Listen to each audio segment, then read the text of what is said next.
بسم اللہ الرحمن الرحیم۔ السلام علیکم ڈیئر اسٹوڈنٹ، ہمارا آج کا ٹاپک ہے نظم شکوہ کا تیسرا مسدس اشعار جن کی ہم تشریح کریں گے۔ آ گیا این لڑائی میں اگر وقت نماز، قبلہ رو ہو کے زمیں بوس ہوئی قوم میں حجاز۔ ایک ہی صف میں کھڑے ہو گئے محمود و ایاز، نہ کوئی بندہ رہا اور نہ کوئی بندہ نواز۔ بندہ و صاحب و محتاج و غنی ایک ہوئے، تیری سرکار میں پہنچے تو سبھی ایک ہوئے۔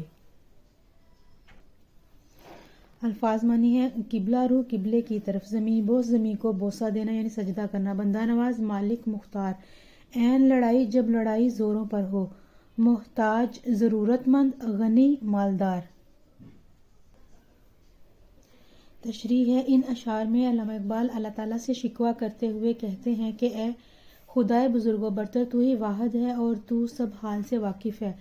تجھے اہل ایمان کی کاوشوں کا بہتر علم ہے کہ انہوں نے تیرے حکم کی پاسداری کے لیے کیا کچھ نہیں کیا۔ انہوں نے سر پر کفن باندھ کر دین اسلام کی سربلندی کے لیے جنگیں لڑیں۔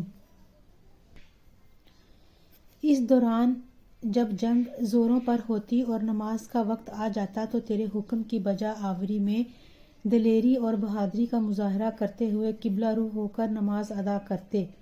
انہوں نے جنگی سختیوں کو عذر نہیں بنایا اور اسلام کے اس رکن کی ادائیگی میں کوئی کوتاہی نہ برتی، حالانکہ یہ انسانی فطرت کے خلاف ہے۔ اہل عرب اور مدینہ کی سرزمین پر آباد قوم کا خوبصورت انداز یہ تھا،